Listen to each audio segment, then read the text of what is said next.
none yet from others. When po expected nilabas yung autopsy report? Pero na po ba sila binibigay na possible date? Wala pa. No? Yung message lang namin doon sa NBI as well as CIDG, we already intimated to them that as much as possible, they would coordinate with the lawyers of the victims, and that means us. And we would like to inform you that we will be writing a formal letter to the Department of Justice requesting for the issuance of an ILDO. No? Wala pong personalan ito against Coach Tab Baldwin. No? So that in the meantime that there is an investigation para naman po hindi siya makauwi kung saan makauwi, dito muna siya sa Pilipinas. Wala po kaming sinasabi na meron siyang liability po dito.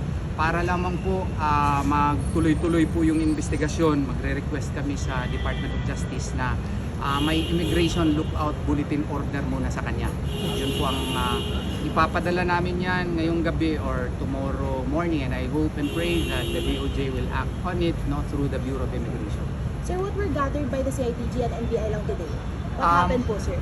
Yung mga details nun, wala pa kaming alam. No? We are also conducting our own independent investigation on the matter which we cannot disclose.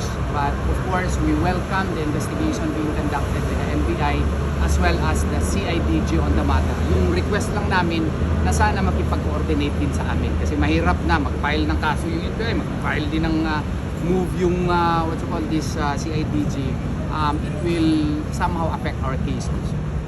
Sir, pero ano po, kayo na po ang official na legal counsel ng pamilya, sir? As early as last night, they already authorized us. May special power of attorney na kami. Lahat po ng mga letters, pinirmahan na po ng pamilya po. Nangyari po ito kasi yung mga relatives nila, kakilala ako kasi taga Davao ako, taga Mindanao ako.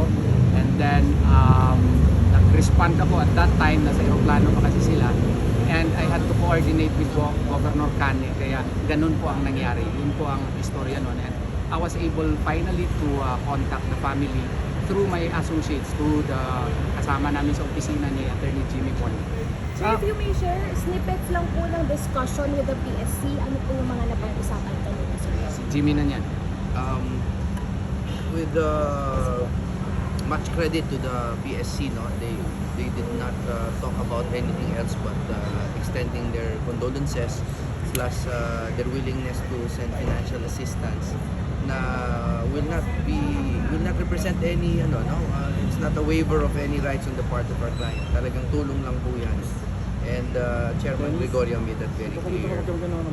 Also, they have informed us that they are forming a panel, no? But we want to to have a say in the creation of that panel just to make sure that there are no conflicts of interest. So that was well received naman by Chairman Gregorio. Then as you know, some of the people in the panel are either alumni of the Ateneo or former players or have relations with the Ateneo.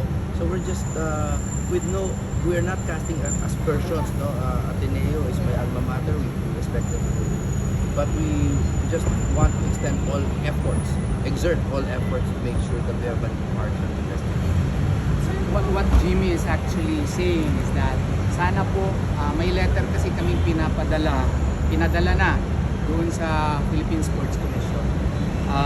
We requested for the inhibition of some of the members of the panel, investigating panel, insofar as the administrative aspect is concerned sa coaches as well as doon naman sa CHED, sa school. Sana hindi nila i-personal yun.